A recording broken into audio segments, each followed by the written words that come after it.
অদেখা ব্যথা সবচেয়ে ভয়ঙ্কর, যা চোখে দেখা যায় না, কিন্তু ভেতরটা ধীরে ধীরে ক্ষয় করে দেয়। মানুষ বাইরে থেকে হাসলেও ভেতরে কতটা ভেঙে পড়েছে তা কেউ বোঝে না। কারণ সবাই শুধু চোখের দেখা কষ্টটাই দেখে। সামনে যেটা দেখে সেই কষ্টটাই দেখে। কিছু অদেখা ব্যথা কারো কাছে বলা যায় না।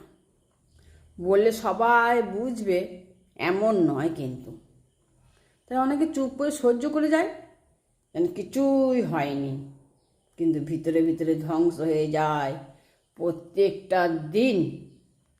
সময় কারোর জন্য থেমে থাকে না, সে নীরব নদীর মতো বয়ে যায় থাকে। কারোর জন্যেই সময় থেমে যায় না।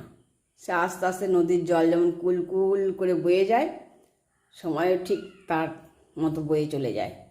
কখনো ধীরে, কখনো প্রচণ্ড স্রোতে, আবার কখনো ঝড়ের মতো সব কিছু ভেঙে ছিন্ন ভিন্ন করে দেয়। তুমি যদি তাকে মূল্য না দাও, সে তোমাকে শেখাবে হারিয়ে যাওয়ার কঠিন পাঠ। সে মুহূর্ত চলে যায়, সে আর ফিরে আসে না কোনো দিন। যেমন ঋতুর ফুল ঝরে পড়ে, ঝরে গেলে যে সে একই রূপ আবার ফিরে আসে না, আসে না। মানুষ ভাবে তার হাতে অনেক সময় আছে।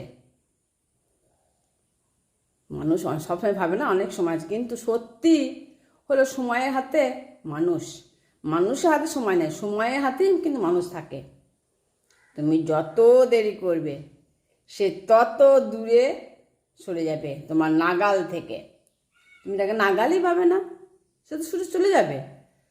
সময়কে ভালোবাসতে শেখো, কারণ একদিন এই সময়ই হবে আমার হাসি কান্নার একমাত্র সাক্ষী।